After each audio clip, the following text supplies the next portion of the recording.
For people who don't know what BarterCard is, can we actually give them some information what BarterCard company is? Australian trade dollar equals an Australian cash dollar for all accounting purposes. It sounds like magic. To me, it's a dollar saved is a dollar saved. That you're looking for a particular service or a particular product, and if there's no member for that, how do you make use of your trade dollars? That's one of the most common asked questions. We have got BarterCard clients that are happy to sell their goods and services on a BarterCard basis rather than the cash. It's not magic, it's a partnership. Ultimately, the cash that you would be using normally now stays in the bank account. Like, what are the biggest misconceptions people have about barter systems or barter companies? In the barter economy, easy to earn, a little bit of effort required to spend it. If you could save thousands of dollars, then I think it's worth the effort. So do you see BarterCard adapting, integrating AI into their system? AI is coming. AI is making businesses different. What do you see, like what are the challenges and opportunities for small businesses, SME businesses in Australia? What is the most interesting or unusual deal you have ever seen on BarterCard network?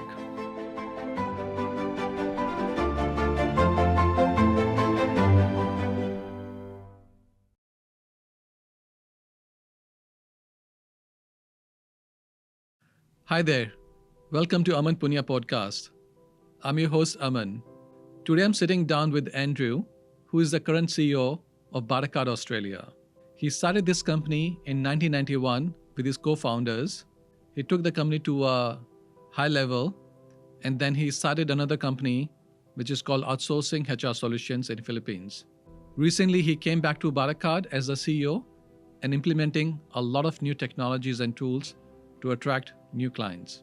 During our discussion, we spoke about the economic conditions in Australia, the challenges small business people face, and his advice to upcoming entrepreneurs. I had a great discussion with him, and I'm very sure you're going to enjoy this conversation as well. So sit back and relax and enjoy this chat. Think dentist? Think Dentaglow. So today we have Andrew with us, who's the CEO of Bartercard Australia. Welcome to the show, Andrew. Welcome to Aman Poonia Podcast. Thank you. Thanks for having me. No, it's my pleasure. Last time I met you at the social event, and I was so excited to hear that you have rejoined Bartercard as a CEO. And I thought I really want to sit down with you and have a discussion about Bartercard, your personal leadership, and how you got involved in the Bartercard and everything. For the audience who don't know you, Andrew, do you want to give us a bit of information about yourself, who you are, about Bartercard, and then we'll take the discussion from there. Absolutely. Well, in 1991, we started the company. Well, if I go a little bit back, I'm originally from Germany. And in 1998, I immigrated to this beautiful country, and during the time became an Australian citizen, and obviously had a bit of entrepreneurial blood in myself. And after I stumbled across the barter industry, I knew that was something that I wanted to do straight away and possibly for the rest of my life. So in 1991, two partners and myself, we started the BarterCard company in Southport on the Gold Coast. And we immediately had some lofty goals that we wanted to be a national and international company. So we started a local expansion, franchising within Australia. In 1993, we opened an operation in New Zealand, and that basically kicked off our international expansion. We sort of worked on our systems that we had developed to make sure they work on an international basis. And then 1996, we opened in the UK, and we've been doing this now for 34 years. Can we take a step back, Andrew? Actually, for me to cut in between. For people who don't know what BarterCard is, can we actually give them some information what BarterCard company is? And when you said you started in 1991, Was BarterCard born and developed in Australia, or was it already existing in other part of the world and you started the operations in Australia? Can we start with that, please? Sure. The barter industry was already in existence. I just didn't know about it, and many people also didn't know about it. Originally, the concept came from the United States. Like with a lot of entrepreneurial things, they come from the US. Yeah. And there were a couple of people in Australia who tried to open a barter business, not BarterCard, but a barter business. And that's how I learned about the industry. And after looking at some length, and I was actually working with them for a while, I didn't like the people that were involved in the business. I didn't think they were doing overall the right thing.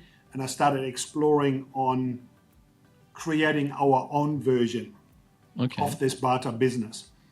And whilst in America, a lot of companies use acronyms for these barter companies, like ITEX, IBEX, BBX, and you name it. And it's always, business barter exchange or international trade exchange. And they use ITEX, but nobody really knows when you use an acronym. So my two partners and myself, we were sitting together for quite a bit of time and discussing what we should call the company. And ultimately, we called it what it is, a barter card. Yeah. So that then leads into how does this barter card actually work? Yeah. Essentially, it's a proprietary currency. It's an alternative currency. In today's terms, you would maybe think like a digital currency or cryptocurrency, but one that you can actually use.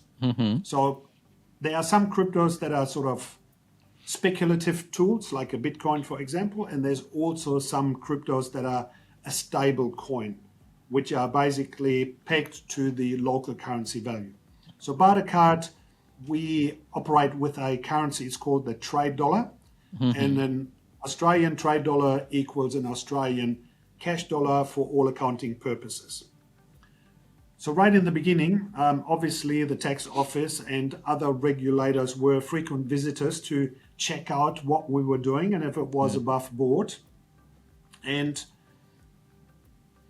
we were quite surprised when the tax office actually became quite friendly and positive towards the program. Because the tax office thinks there's a lot of barter deals going on, but they're not getting any tax dollars from it. They really liked that we were using a bank-like system for these transactions, like with a credit card type situation. Yeah. And promoting transactions between the buyers and the sellers. So now these transactions in the tax office minds were visible. Now, what the tax office doesn't know that when you're trying to do a barter deal or a contra deal, which they commonly refer to, say, for example, if you've got a restaurant and a printer, for example, and the restaurant goes to the printer and says, look, I want $10,000 worth of printing done, it's unlikely that the printer would want to take $10,000 worth of meals. I mean, unless you want to eat there for the rest of your life. So these deals actually don't happen. Yeah.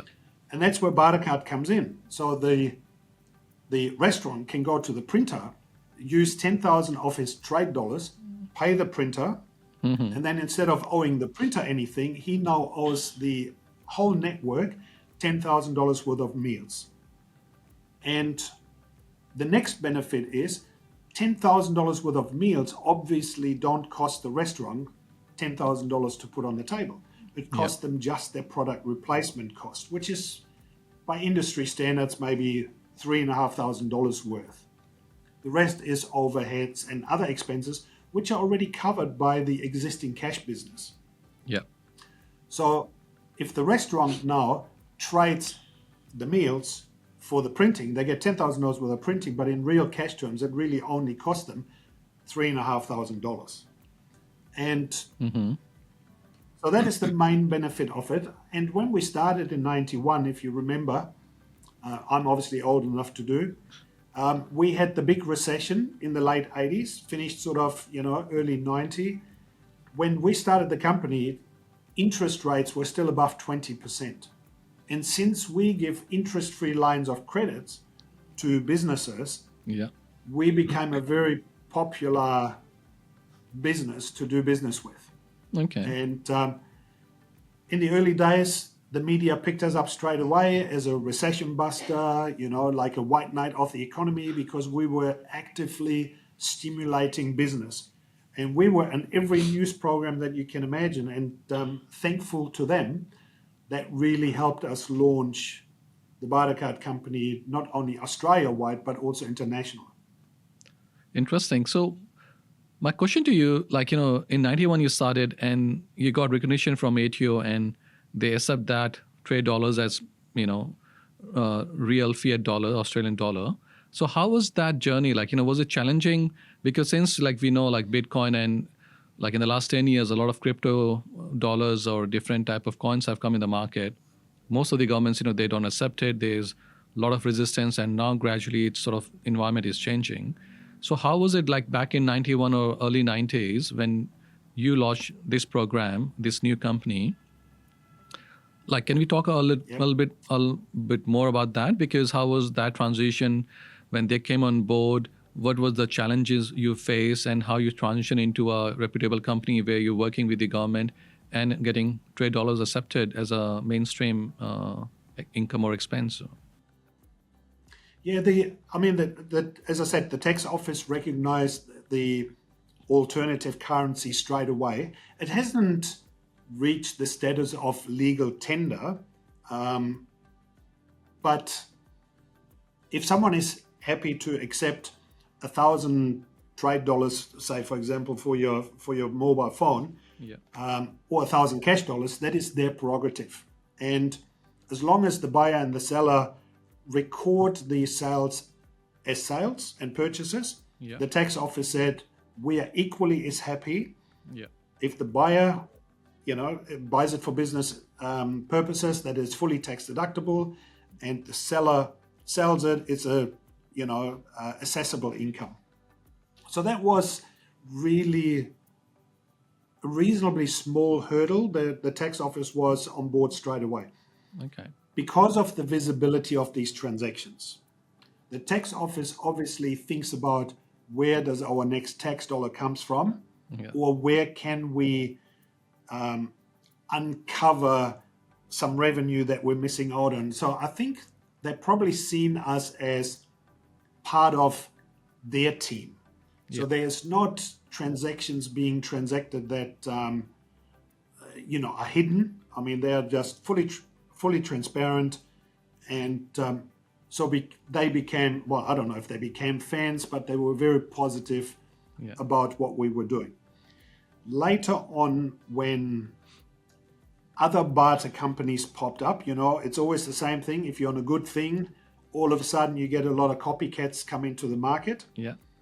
So when a lot of other barter companies started up, probably the industry watchdog was a little bit more, so the tax side was already dealt with and that was legitimized. Mm-hmm. But then we had, the ASC, ACCC and so on, they started looking into it. And at some stage, the ASC believed that barter companies were subject to prescribed interest like a public company and started imposing some operating structures and reporting structures and so on, various different things, and made it initially really difficult for companies to operate, and some people were applying for exemptions, and it was really messy. Okay. So some of these barter companies, we sort of came together and went to the US, and there was already an industry body established since the 70s, which is called the IRTA, which stands for the International Reciprocal Trade Association. Mm-hmm. And we communicated with them and said, look, we've got the government asking questions and so on. How did you guys deal with it? Yeah. And the body was really helpful in bringing some of their experience our way. In fact, we then created the Australasian chapter of the IRTA here in Australia, and then we were representing basically an industry body. Yep. The tune of the regulators started changing a little bit, and because BarterCard was the most developed company out of all these barter companies that were now in the market, our manuals really became the industry operating procedures for barter companies. Okay. So, which meant that a number of smaller barter companies that are sort of just were in the startup period or were running a lot cheaper than we were, they had to make a decision of either investing to get their business up to scratch or to leave the industry and maybe sell the business. So subsequently, we ended up buying probably 80 to 90% of the other operators here in Australia. And the rest, once we did some due diligence, we weren't really interested in buying. Of course, we all have had those experiences. No, fair enough. So, what are the biggest misconceptions people have about barter systems or barter companies? From your experience, you've been in the industry more than 30, 40 years. So what are the biggest? Well, still, even though after seeing a presentation or being around for this long, we still have people sometimes going, like the restaurant guy or the printer, who says, yeah, but what if I don't want to do business with them? What if I don't want meals? And they still haven't realized sometimes that it is a currency that gives you the flexibility to not needing to do reciprocal business with one. Yeah. That's still one of the biggest misconceptions. And then you've got people, like in any business with any business tool. I mean, if I buy a hammer, and I put some nails in the wall and I hit my thumb, is it the tool's fault or is it my fault? If I missed the nail and I hit my thumb, I scream and I blame the hammer and I throw the hammer away and whatever. So there have been in the past people that joined BarterCard because they got recommended or they heard about it. And then they really haven't used the tool. And then after a while, they said, well, it didn't really work.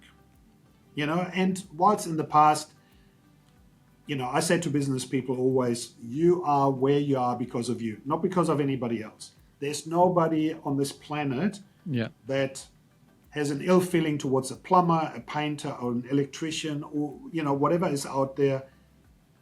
You are in the situation that you're in because of yourself. You've got some plumbing companies that are maybe one-man band with an apprentice, and then you've got the plumbing companies that have got 20 vans on the road and are quite a large business. The difference in most cases is the business owner. And the benefits that you get from a BarterCard membership is also somewhat up to the business owner. It's not magic, it's a partnership. So when we normally enroll a new client, we go through an expense analysis to find out the areas where the business is normally spending their hard-earned cash on. And then we identify the areas that we have got BarterCard clients that are happy to sell their goods and services on a BarterCard basis rather than the cash. Ultimately, the cash that you would be using normally now stays in the bank account. And if you used your line of credit to pay for these things, we then promote your business to our network to bring your customers to pay off the trade dollars that you've used in the first place. It sounds like magic, but some people are still not willing or able to make it work, So Andrew, my question to you would be, I think, the success of the whole system, this closed ecosystem would work when there's a good number of suppliers and users, within the industry from different businesses and different backgrounds, so that the restaurant person, he can go and buy what he needs, say food supplies or whatever, marketing or phone system or chairs or furniture. So how do you ensure that there's enough new members or there are enough members from different categories where we can go and actually utilize those trade dollars? because that's often one of the biggest challenge happens is that you're looking for a particular service or a particular product, and if there's no member for that, then how do you make use of your trade dollars? That's one of the most common asked questions. So there's two ways to answer this. Number one, or maybe even three. So sometimes we do an expense analysis with someone and they spend, call it $3,000 or $5,000 a year with an accounting firm. And then we say, hey, we've got an accountant that is happy to take your trade dollars, you save the $5,000. And people go and say, oh yeah, but I don't want to change my accountant. And that's fair enough. That's up to them, of course. But sometimes it doesn't stop the accountant. Sometimes it is, I don't want to change this supplier, or I don't want to change that supplier. Yeah. So that limits the benefits already. That is not I can't spend, but it is actually I won't spend on the areas that you've got.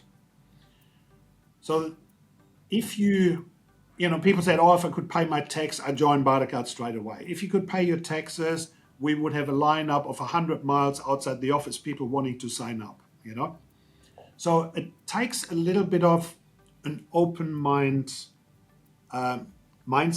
Yeah. Mostly entrepreneurs have that open mind, but, at a lot of times they also don't. Yeah. So I'll take an example. We've got a client, they've been with us over 30 years. It's a chain of pizza stores on the Gold Coast. Mm-hmm. It's called Marie's Pizza. And in their over 30 years, they were never able to buy their dough, the cheese, the salami, and whatever else goes on the pizza. But have traded, they sell at least 1,000 pizzas every month through BarterCard. Okay. And they have always used their BarterCard trade dollars in their business. And there was never an issue because they were willing to make the tool work, and it's all about saving money. So they, for example, did marketing services, accounting services, business coaching, bookkeeping, telephone services. Sometimes you just have to change the service provider. Yeah. There's only 2 or 3 main operators that have got their own hardware. The rest are all resellers. And people say, oh, I don't want to change my phone. Well, you're going to be with one of those 3. No matter, there might be 1,000 resellers, but there's only 3 main providers. It's the same with saying, I don't want to get my power from Energex. Well, Energex is not a retailer. There's thousands of retailers, but they all get their power via Energex. And sometimes people are just a little bit narrow-minded in how they want to apply their trade dollars. To me, it's $1 saved is $1 saved.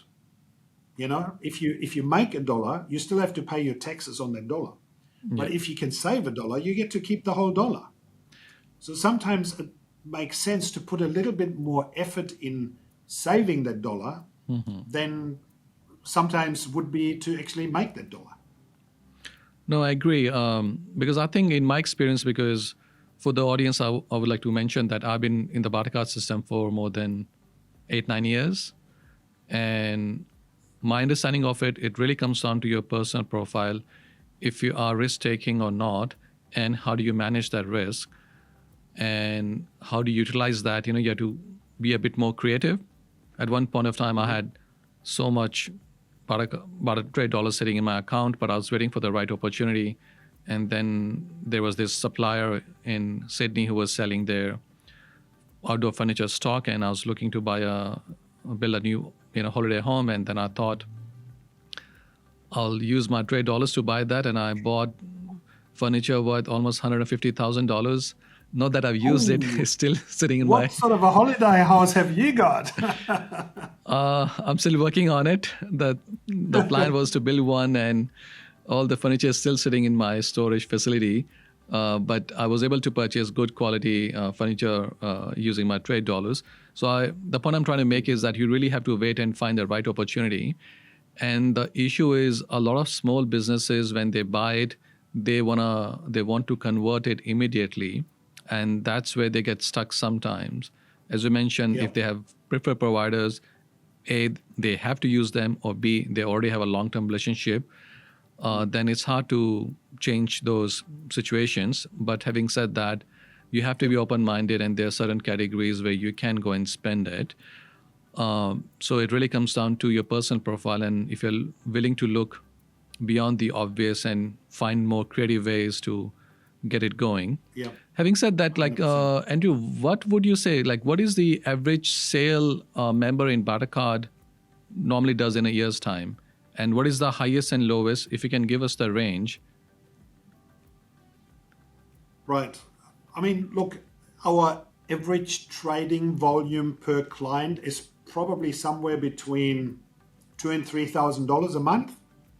Okay. And we've got clients, obviously to get an average like that, you've got clients, they maybe buy a pizza, at Marie's Pizza, and they get their dripping tap fixed from a plumber, and maybe have a holiday once a year or something.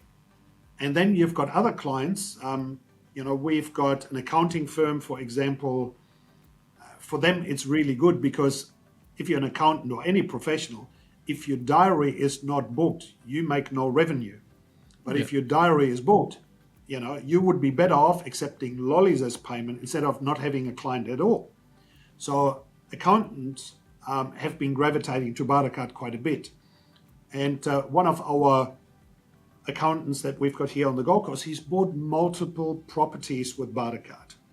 So he was more like your mindset, a little bit outside the square. He was accepting clients, all day long, every day. Yeah. He was having a good, stable group of clients. His barter earnings was predictable, and he always saved up, a few $100,000 and then jumped at a property opportunity. If another opportunity came along, he would go apply for an extended overdraft facility. So go a few $100,000 in minus, and then earn it back over time. So he's built a property portfolio. I think he would have bought, just through the BarterCard network, probably 6 or 7 properties. Yeah. And that fitted into his investment strategy because he was already into the property market before he became a BarterCard client. But instantly, the banks like the finance option, because if you're buying say $1 million house and you can use $300,000, $400,000, $500,000 in BarterCard, well, you obviously only have to borrow $500,000, $600,000, $700,000 in cash. Yeah. So the bank sees the instant equity in the deal. You don't have to worry about mortgage insurance. Your interest rates will be lower because the security is higher. All these kind of things, become a factor. And every time he has sold a property, he then, of course, sold the property all in cash.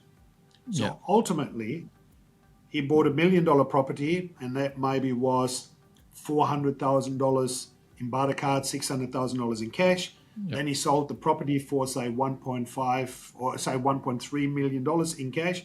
So he not only made a profit, but he also turned his trade dollars into cash. Now, fair enough. It makes sense. There's one more kind of misconception that I wanted to raise. Some people think that they should use BarterCard only for their business expenses. And I say to them, why? He said, well, if we use it for personal expenses, we have to pay tax on it. And I say, well, if we use it for business expenses, it's tax deductible. And I said, let me break that down. Say, for example, you wanted a week's accommodation in Cairns and it was $1,000. Normally, before BarterCard, you would take $1,000 wages out of your business, which is tax deductible to the business, but you obviously then have to pay tax on your income. And you go to Cairns and you spend $1,000, you had a week off, and your $1,000 is gone. If you're a BarterCard member, you leave the $1,000 cash in your bank account, you use 1,000 trade dollars, that take the trade dollars as wages. Yeah. You still have to pay your tax on your income, and then you use your trade dollars for the accommodation in Cairns. But the $1,000 cash that you've taken out of your bank account still stays in the bank account. So in any case, people should look at barter first before they spend their hard-earned cash. I think the challenge over there, Andrew, is that I know what you're saying, it makes sense, but I think the issue becomes finding those quality deals, finding time to actually research, those venues where you can actually spend it, find those accommodations and whatnot. I think that becomes a challenge. And sometimes a lot of people, because majority of them are small to medium businesses, they are time poor because they have to run the business. They're not big corporation. They don't have so many staffs, which are working for them. They can delegate the task. So that, in my personal experience and people I've spoken to, that becomes a challenge as well. So what do you think about that? Well, again, there's two ways to look at it.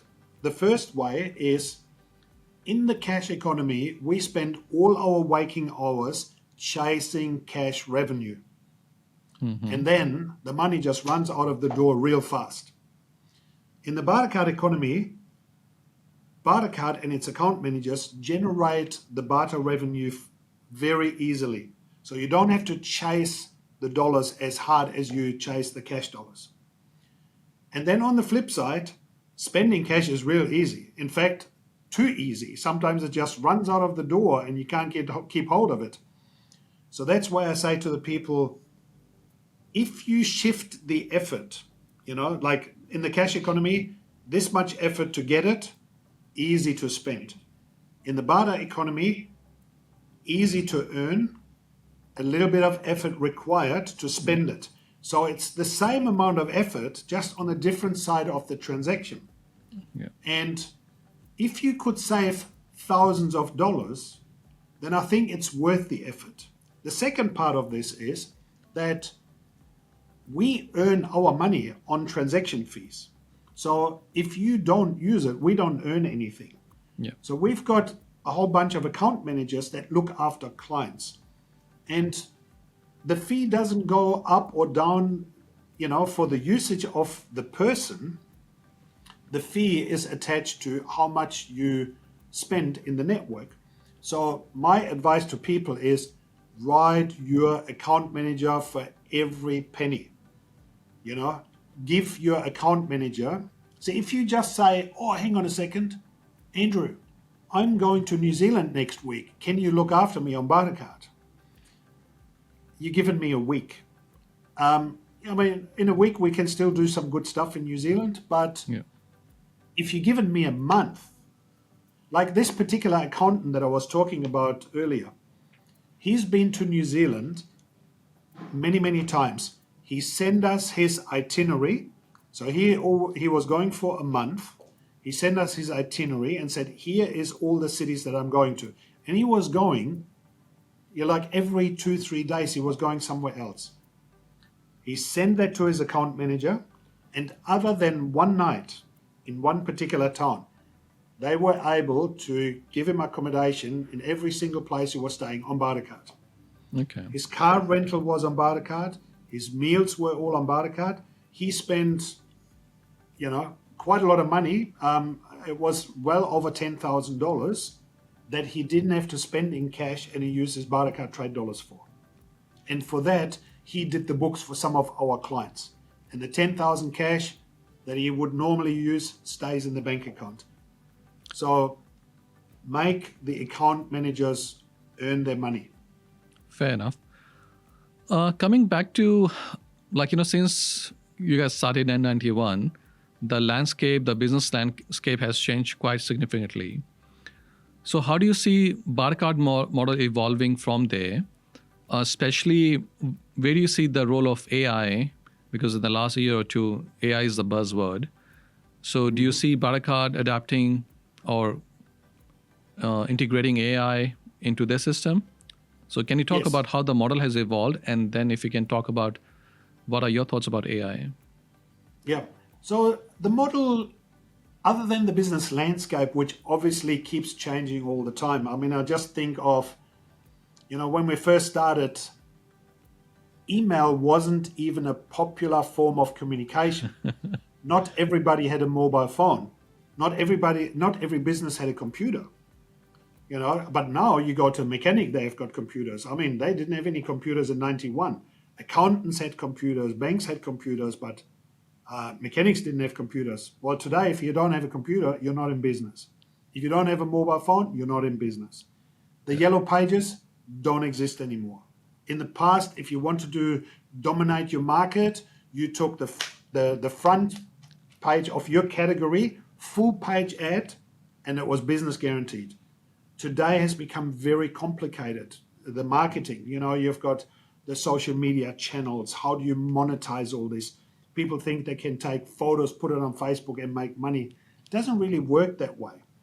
So the landscape has constantly been changing. Yeah. But the base fundamentals have not been.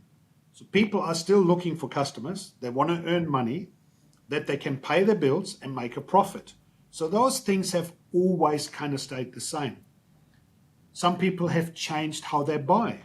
For example, when we met at the China forum, how many people are now bringing in stuff from China that maybe they imported locally? Or how many people are now dealing with because the forum was called China Direct, how many people have now penetrated the reseller, the wholesaler, the importer, and actually dealing with the factory now direct?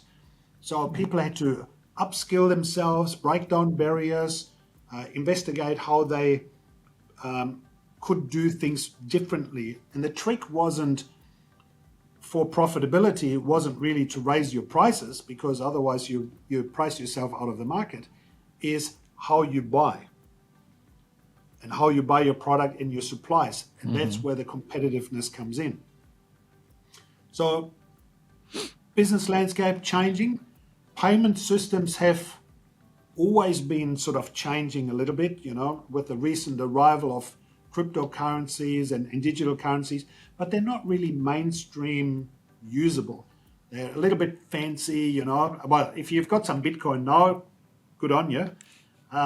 Even myself, who was in alternative currency, I snubbed the Bitcoin thing when it first got presented, and it was at a few dollars.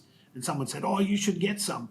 I mean, I've invested personally in gold in the past and, bought some shares and all that kind of stuff, and property, of course. Yeah. But when the Bitcoin thing came along, it was a bit hard to understand.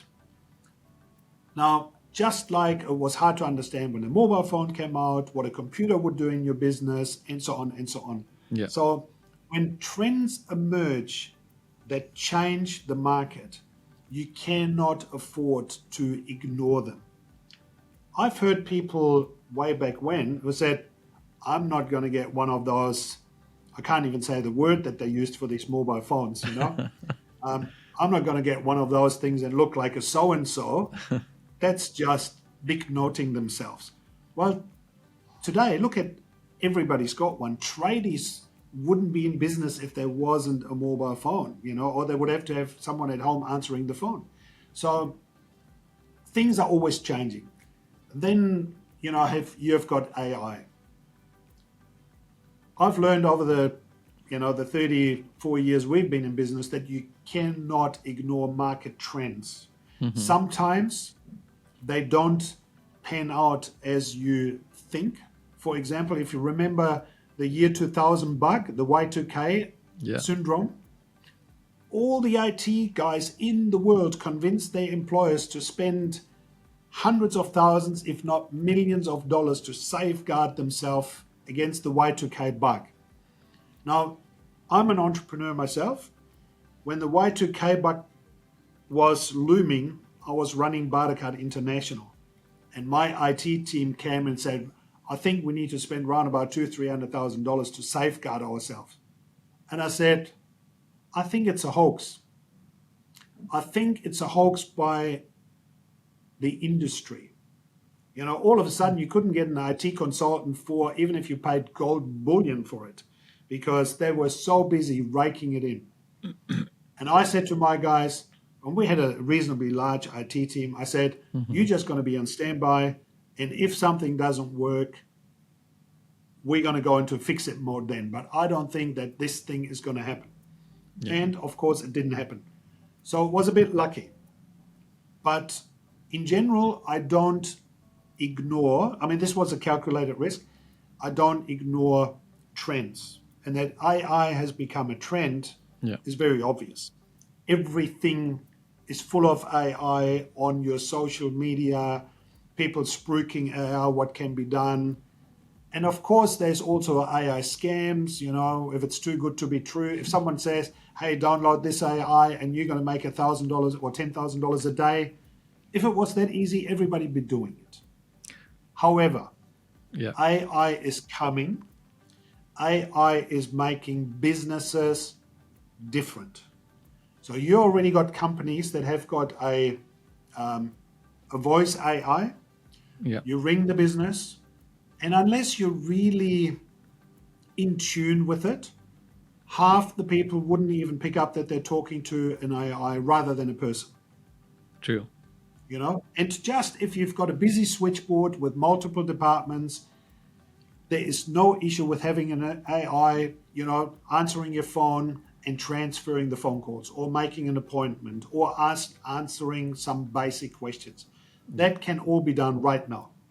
In fact, that we are developing an AI for exactly that. I don't really like a robot answering the phone saying, hey, welcome to BarterCard. For accounts, press 1. For this, press 2. For this, press 3. I don't like it, you know. And we've got people based all around Australia. So there's like local numbers. So we rather deal with people direct. Yeah. But when people ring the 1300 number and then we need to transfer calls back to those people, an AI can handle that and will handle that in the not too distant future. Then we have got obviously an AI on your website, commonly known as a chatbot. Basically, it's just a piece of software that navigates your website and gives you the information that you're looking for. If your website is a little bit hard to navigate, a chatbot will make it easy and it will just draw reference from there. Yeah. We will have a sales agent.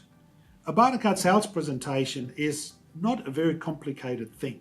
We use some slides and some videos and some explanation, and the basics for that in the not too distant future will also be, you know, we're going to call our AI, we're going to call him BART, and BART will not pretend that it's a person.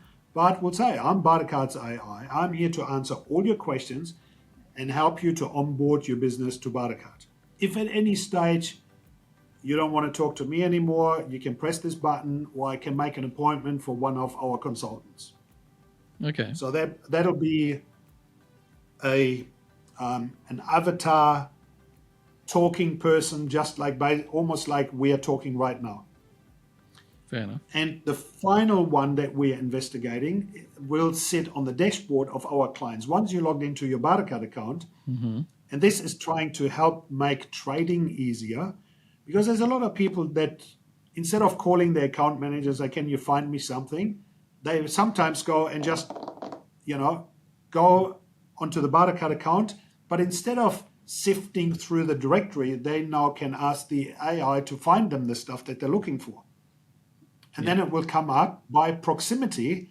If you're looking for a gardener to maintain your garden every week or twice a month or so, it will come and say, okay, here we've got one on the Gold Coast, there's one in Helensville, there's one in Springwood, you know. And if you then have something that's a little bit more complex, or you wanted to discuss your marketing strategy or a larger line of credit or a real estate purchase, or you wanted to be connected with someone, then a real world account manager, as we do now, will still keep doing it.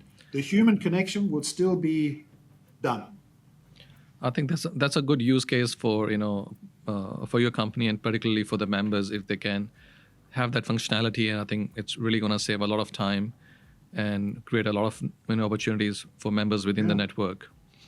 I mean, look at for small business. I mean, how often have you tried to get hold of a tradesperson And say, for example, you're dealing with a gardener who's got the whippersnipper going, you're ringing his mobile phone, he doesn't answer. And then if he had 20 missed calls, he might never get back to you. But if you had an AI pick up the phone and say, hey, it's Bob's gardening service, how can I help you? And you say, look, I want someone to do my lawns, da-da-da. The AI can even give him a quote, but even if they don't give him a quote, the AI can make an appointment, book it in with the gardener. The gardener just has to go into his, a calendar in his phone, show up, job done. Fair enough. Now, Andrew, I want to talk to you about another company which you started, because my understanding was you were working in BarterCard and then you left for some time and recently you've joined back. I believe you started a company called Outsourcing HR Solutions, where you were providing... That's correct. So can you talk about that? Because I found that concept very interesting, and especially in the last decade, I think it still is very hot, where you can do cost cutting by hiring people offshore, and where you can have significant savings, in the business. So can you walk us through what exactly was that business and what were you doing, and we can have a further discussion about that. Sure. Like a little correction, I didn't leave BarterCard completely. I wanted to retire from the big job, and I retired on a Monday and I was bored by Wednesday.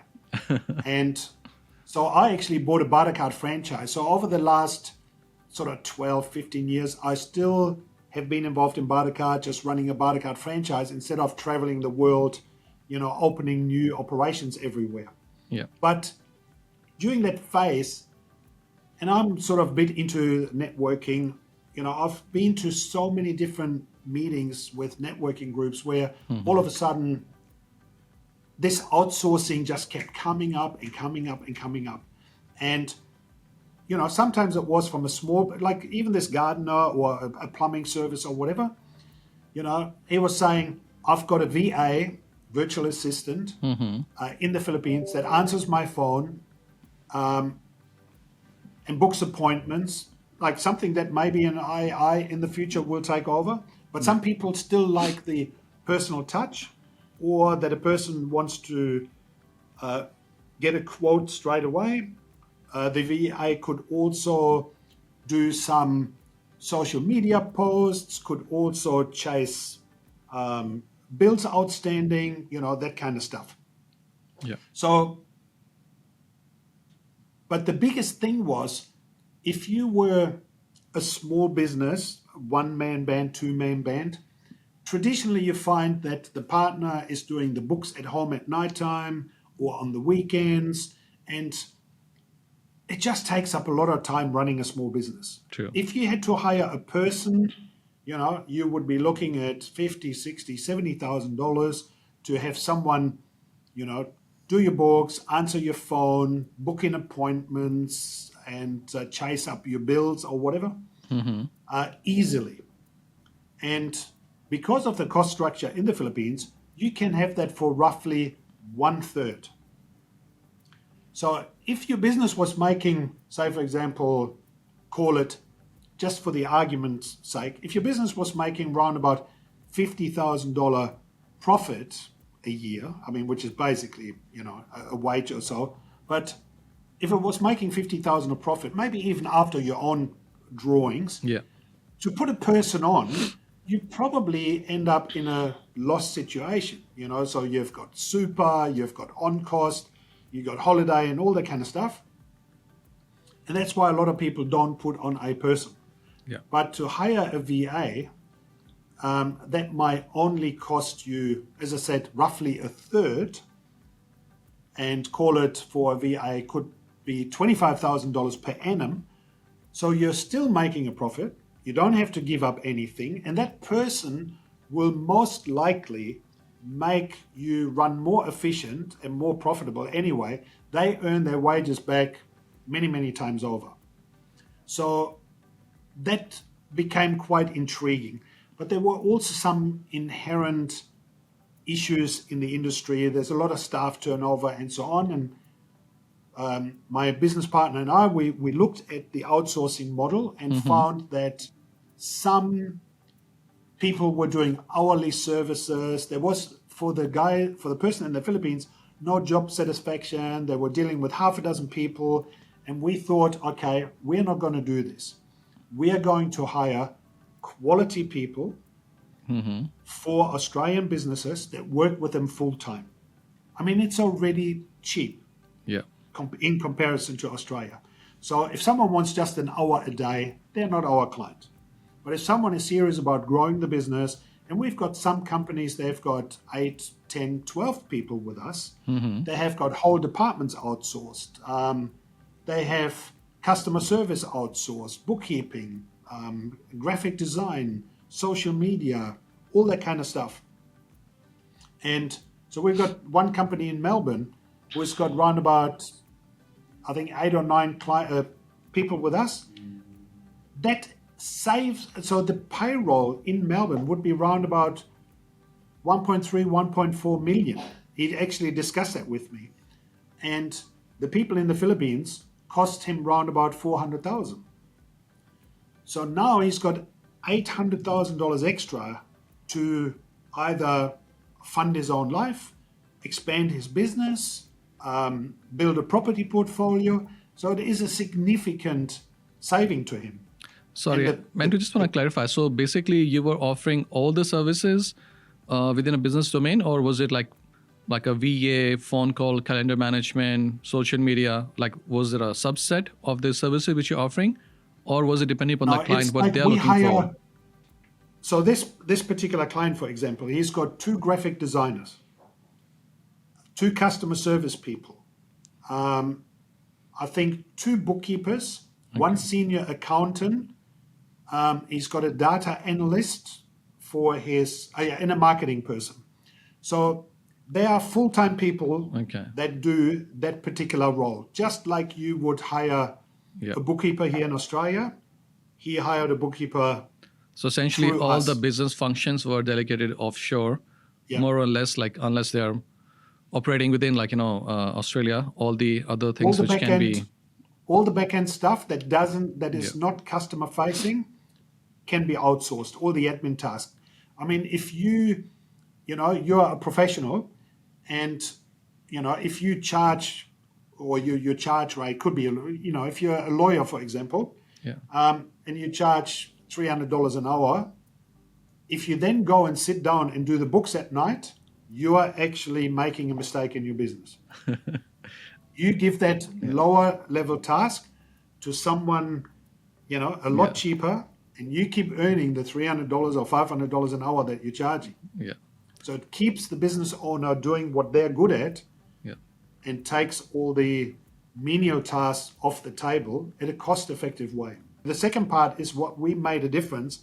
We didn't want to be like a mass call center. So our staff, they all got 1.8 meter desk, dual screen, the high-tech stuff that they need to do the job. And the atmosphere and the culture in that office is just like you would find in an Australian office. It's fun, it's engaging. We do non-work related activities. Here you may take your staff on a Friday afternoon for some drinks or a snack or whatever. Well, we do the same in the Philippines and grow that culture because happy staff make happy customers. Definitely. Now, because that was my actually next question, that, how did you pivot in terms of making sure that culture environment is there, they understand the expectation, from Australian clients and about quality control, like in making sure they're delivering, the right type of service, they're not cutting corners and they're being prompt on the time management. So that was actually my next question. So how did you find the selection process is really important. We chose as our location Clark, which is an hour outside of Manila. Clark is a former US Air Force base. So all the services are spot on, like internet is fast, power, everything is fantastic. And all the people, and it's by the government, it's being classed as a trade-free zone. So international companies can go and set up there and operate. The Clark Development Corporation also verifies the education of each person. So we've got a bit of a double security mechanism. So our recruitment is one, the selection is another. We get, by the CDC, we get verified that an applicant who claims to have a university degree in something actually has that. Plus we get 2 police certificates to make sure that they are the right people. Yeah. And there's probably not much more you can do in an interview process. Plus we do multiple interviews before we expose a person to one of our clients. Yeah. So if you're looking for a bookkeeper, we would have interviewed maybe 10 people, come up with a short list of 3, present those 3 to you, you interview them, and whoever feels the right fit, Yeah. the qualifications will be given by then. Whoever seems to be the right fit for you, they are the ones that you're going to hire. We make sure they show up on time, they do their thing, and my business partner is an Australian who's based in the Philippines, who checks in with the client all the time and saying, is everything okay, and follows up. So it is headed by your business partner who is living in Manila, or is it you delegate Yes. that to another manager which you hired locally? No. We are very proud of having an Australian actually run the operation in Clark, Okay. because one of the other weak spots in the outsourcing industry is as soon as you elevate one of the team members in a company, like a local Philippines person, Yeah. their management skills are a little bit, in general, a little bit not so strong. Yeah. Their team building skills, their culture building things. It's just because they might have not been in that, and then it becomes a little bit of an authority management style rather than a quality leadership style. So the culture is very important to us. We do this ourselves. We don't hire local management to run the operation. Okay. And the company is still going and it's still operational, but you're not actively part of that. 100%. Yeah. Okay. Yep. Interesting. We've got in the industry some of the lowest staff turnovers. So we are obviously doing something right with our culture and so on. And we're really proud of that. We've got clients, they've had their staff with us for 5, 6, 7 years. That's interesting. So I want to come back to Australia, Andrew. Where do you see, because given the situation right now we are in, the cost of living is so high, the property prices are going, up high and touching the roof. What do you see, what are the challenges and opportunities for small businesses, SME businesses in Australia? Well, we're on definitely a little bit of in a bit of a funny cycle right now. Obviously, because inflation has gone up with the government spending during COVID period and so on, and they're trying to sort of normalize that as well. The prices that have gone up in the building sector, for example, have cost the lives of many, many builders who entered into fixed price contracts. Yeah. Then it became a shortage of builders, and the tradies, they were able to charge whatever they wanted. Building materials, because of import costs, went up, so the housing price goes up. But business hasn't necessarily recovered at the same rate as the costs have increased. So that leaves a gap. So you've got the staff members that obviously need to pay higher fuel prices, higher rent, or higher housing cost. But the business that is paying the staff member hasn't quite had the same increases. So there is this gap. And that's why we found a lot of businesses scaling back in staff, having to make do rather than being on the front foot, having to scale back their service, having to lay off people, even though sometimes you hear businesses going, I can't find anybody. Well, that's maybe because people want to work from home and what have you. Also a little phenomenon of COVID. Before, people were part of a team. Now everybody wants to work from home. Customer service demand is big time coming back, and people want to talk to people. You know, so if you're cutting your workforce and you've got nobody to talk to, you're going to pay the price. And I think that was also another thing that helped us in our building our outsourcing company, because people thought, I still have to have someone answer the phone, but I just can't afford $60,000, $70,000 anymore. Mm-hmm. Well, for 20 or 25,000, they can. So they still have a person answering the phone and provide that same kind of service. Mm-hmm. The very small business that cut their only staff member, they suffered the most. You know, they're working their backsides off. They're doing longer hours, trying to keep up with the stuff. They can't price themselves out of the market, otherwise they don't get the business. So they just have to work their butts off. Yeah. And that is still, I mean, some people, I've heard people that before COVID didn't owe $1 and came out the other side owing $100,000, $200,000, $300,000, mortgaged against the house to keep the business afloat. So yeah, I can totally relate to. I'm hearing the same thing in the market, and it's getting tougher and tougher. And so, how can people use, say, for example, like networks like BarterCard for growth? What can BarterCard do for some such businesses? How can they support and they provide platform for growth? Well, I mean, obviously, if you're say a professional, if you're not booked all the time, we bring extra clients that you normally wouldn't have. Mm-hmm. Then you need to be a little bit more ruthless on the expenses and use the BarterCard trade dollars on things you currently spend cash on. Because I was talking to a restaurant owner who said to me, I don't want to change my accountant. He paid he had 3 restaurants, and he paid round about $7,000 a year in accounting. And he said, I don't want to change my accountant. And I said, that's really good to hear that you're supporting your accountant. Obviously, your accountant is eating every one of his dinners in your restaurants, right? And he goes, whoa, I never even thought about that way. He said, the guy hasn't been in my restaurants for ages. And I said, well, it's good to see that you're supporting him, even though he's not supporting you. And the guy went and changed the accountant. Fair enough. You know, so you just need to be open. Yeah. Unfortunately, you find people that have been in business for a long time, they're also of an older generation. And unfortunately, older generations are sometimes not as open-minded as the younger generation coming in.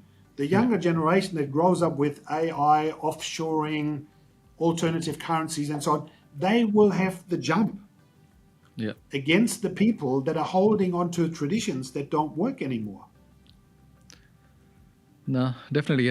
There's not one thing. There's a number of things that people need to do different if they haven't already.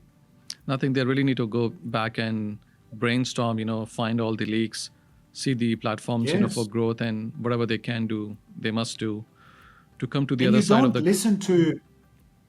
You don't listen to negative people. I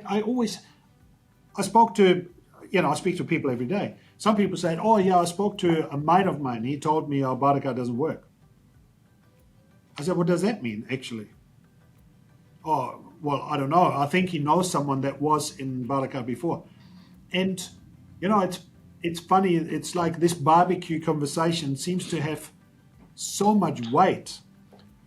We've got hundreds of video testimonials from our clients. We've got hundreds of 5-star reviews on Google. But your mate with 7 beers in his head give you some business advice on a barbecue on a weekend seems to hold more weight than all this other stuff, or business consultants. There's people and books and courses or podcasts just like yours that help business share their experience with your audience. And some of the audience will still go and say, I'm not going to do it. I know what I'm doing, and see, fortunately or unfortunately, the word of mouth does carry, weight. But I think it comes down to individual, who are they listening to and what's the use case and how they can put their own mind together rather than Yeah. having one source of information, talk to a few other people and 100%. brainstorm I mean, it you and need to go. to see if it makes sense for them. Yeah, but for example, I mean, would you listen to an anonymous advice from someone on the internet? I mean, we get these people, on social media just blasting rubbish out in the marketplace, sometimes just for fun. But people say, oh no, I saw something on social media, I'm not going to do this. Or I'm not going to outsource because I heard this one guy say to me, because all Filipinos are lazy. And I thought, wow, these people in the Philippines actually want to work for an Australian company. I've seen a lot more lazy Australians than I've seen Filipinos, but it's just someone gave him that idea and he just goes and repeats it. It's mind-boggling, and for example, if you say, for example, you want to go to the gym and you want to become like an Arnold Schwarzenegger, what would you want your trainer to look like? Yeah, like Arnold. Like a stick or like something that you're aspiring to become? Yeah. Why would you then listen to possibly an anonymous or drunk person somewhere about some business advice when you look at them? Why would you listen to that? But it seems to be happening all the time, rather than some business consultant or a proper podcast, read a book, listen to some experts, it's all out there. So I hear what you're saying, you have to go to a person of authority who has done it and talk to them and take advice from them. But having said that, we do need to take feedback, from even if there's a smaller subset of people who are not happy or they couldn't make the best use of, the situation. So how do you incorporate that feedback into the BarterCard system? Like, for example, like I can bring one point, like, BarterCard back in the days, they used to do in December the trade show, which was very successful, very famous. I used to love it. But for a long time, it's not been getting done. So that's a constructive feedback, which I can provide you. So how do you, what's the cycle of taking that constructive feedback and actually, deliberating it and then out of that pipeline, like how do you, implement those suggestions? How does that work at the back end? Look, we obviously came up with a model that resonated to a lot of people just like you. And having the personal touch, having these functions, having a trade show before end of financial year, so you could spend barter dollars and save the cash. And also before Christmas, where you could use your barter dollars to buy Christmas presents so that you don't look at your MasterCard statement in January going like, oh my God, what did I spend, So in my personal defenses, I was away from the big chair. Yeah. So since I've come back, and you might have noticed that as an existing member, you already start seeing more of BarterCard.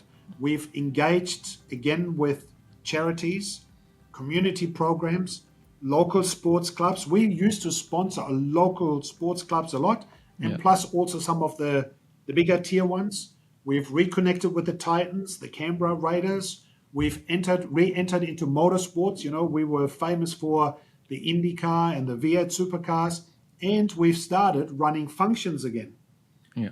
Some time back, and this is what a lot of business people do, and BarterCard wasn't immune to this, COVID came along and all the functions got stopped. And when COVID was over, the BarterCard people that were in charge back then didn't pick up all the tools that we used to do in the past.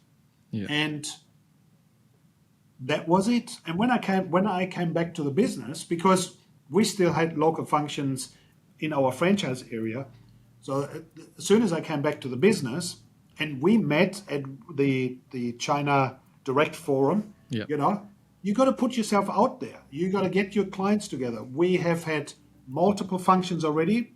We haven't quite yet got the trade show together, but that is definitely on the radar, because the feedback from the clients has always been, I miss those. We used to have somewhere between 100, 150 exhibitors with all their products there for the people that don't know what a trade show is. Yeah. With all the products there, and you could use your BarterCard on the day. And we used to turn over in those 4 or 5 hours from 10 till 2 or 3 o'clock or whatever in that time frame, we used to turn over with these 120, 150 people and maybe 500 to 1,000 visitors, lots of networking going on. And on the day, anywhere between 500,000 and 1.8 million was the biggest trade show, actually up in Brisbane. Yeah. Before Christmas, where people just bought Christmas presents and saved money hand over fist. So that used to be a great show. I used to love it, and it's on the radar, definitely. So many things over there. What is the most interesting or unusual deal you have ever seen on BarterCard network? Like, they happen all the time. We have, for example, we have a charity. They normally just fundraise money, but businesses are becoming tighter. The economy is tighter. The cost of living is higher. All the costs have gone up, like we discussed before. So businesses are now less in a position to make donations to charities. And there's lots of charities around in Australia for various good causes. And we've been heavily engaged in charities. Mm-hmm. So one charity that we work with, for example, since joining BarterCard, has allowed some of their people to make product donations. So we had this charity, got product donation. It was all about, you heard about the brand Mugu. Not really. They do shampoos, conditioners, to personal hygiene stuff. And they provided a whole bunch of product to the charity. The charity then sold that for BarterCard trade dollars. They used the BarterCard trade dollars to buy a piece of jewelry. It was a bracelet. I think that was $3,500 worth, gold bracelet from one of our jewelers. And at their next event, raffled this off in an auction and turned it into over $6,000 cash for the charity. That's some creative thinking. Yeah, it's fantastic, and it might be only small. I mean, we have had people who got the concept of BarterCard but didn't have a business. So they approach us and say, how can I buy property on BarterCard? And we said to them, look, you have to have something for sale. They said, okay, what sells easily in the BarterCard network? And at some stage, we had, like, wine, for example, was a big seller, in the network. And we said, look, wine is always very popular. So we had two people I can think of. They constantly bought pallets of wine, had them delivered to our offices, and we retailed them on their behalf for trade dollars. So people just came up bought these boxes of wine. Mm-hmm. And so they bought them wholesale or straight from the winery, sometimes had a custom label put on. They were never in the alcohol trade. They got their license or whatever and bought it wholesale because there was a ready-made retail market for in the BarterCard network. Mm-hmm. So they sold the wine. They make good profits on it and use those profits to buy property, and basically got them 20-30% ultimately of a discount because of using wine as an intermediary. Yeah. So they maybe bought $100,000 worth of wine, turned it into 300,000 trade dollars, and then used 300,000 trade dollars at a deposit for a property that was $1 million, 700,000 bank finance. And so they had $300,000 equity with $100,000 that they invested in the deal. Interesting. Bingo. But do you see much real estate deals happening in BarterCard? Yeah. Lately? Yeah. We've got anything from, like, we had a syndicate in Bundaberg that was a storage shed business that was $1 million, $400,000 BarterCard, $600,000 cash. 4 people, including my accountant, they all put 100,000 trade dollars in, bought the business, built the business up. There was floods in Bundaberg, so the occupancy was like 100%. They put the business on the market, sold for $1.3 million, all cash. They paid off their remaining finance, and turn the rest into cash profit. Sounds like Currently, we've got an aged care centre for sale, $3 million. The vendor takes 40% of it in BarterCard, $1.2 million. We've got apartments and houses all the time. Interesting. Okay. My last question to you would be, before we do the rapid fire, because we're going to do a quick one, that's my favorite part. My last question to you is, if there's a young entrepreneur who's want to start his or her business or start their entrepreneurship journey right now, what would be your advice to them? Listen to the experts. Learn from other people's mistake. Don't pay for your own. Like children have worked it out. If you touch a hot plate and you burn yourself, they only do that once. Yeah. I don't have to burn myself. I just listen to that person and they say, it damn hurt. I'm not going to go there. Listen to the experts. Now, I always say, my favorite saying is that every single person learn. The only difference is in how much time. You can listen to the experts and cut down your learning time and do the same thing quickly and effectively. Or you can do the hard way, learn by making your own mistakes and then grinding and reflecting and then doing it again. So it's a question of time. So if you can save time, listen to the experts or learn through your mistakes. So now we come to my favorite part, which is a rapid fire question and answer. So I want you to just answer straight away. I don't want you to think a lot. Okay. So first thing you traded or bartered in your life? A car accident. I had a car accident. Someone ran into my car and he said, I was driving a BMW. He said, oh my God, he was a gardener. He said, oh my God, I can't afford the repairs. I said, well, let's barter for it. Fair enough. Coffee or tea in the morning? Coffee. One business leader you admire most?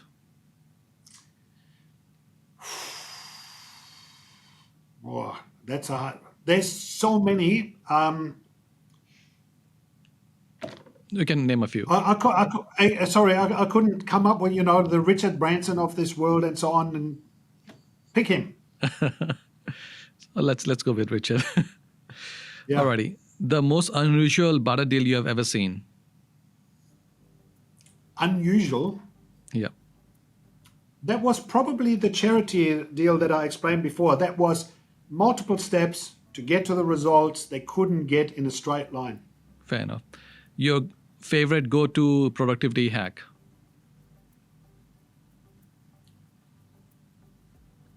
Incentives. Okay. So when we need something done, like in a hurry, and we need focus, I'll give incentives. Incentives. Fair enough. Book that has influenced you the most? Sun Tzu, The Art of War. It's my favorite book. I read it at least a dozen times. Funny enough, I have 5 copies of them and I've never read it. I'm going to do that. Really? I have 5 different versions of that. There's multiple translations. The translation that I recommend is the James Clavell translation. It translates it a bit more into very understandable and translatable into the business world kind of stuff. No, fair enough. I'll take that on. I'll take that point. If you weren't leading BarterCard, what would you be doing? Right now, I'll probably be restoring a car or cruising in one of my classic cars. Which classic car do you like? I've got a 57 Chevy that I'm pretty fond of. Okay. And I also got a 1928 Model A Ford Hot Rod. Okay. They're sort of my favorites. Yeah. Alrighty. Your favorite city in Australia to do business? Actually, I love the Gold Coast. To be honest, I love doing business here. I love living here. No, Gold Coast is a fun place to be. It has everything a person can ask for. One habit every entrepreneur should build?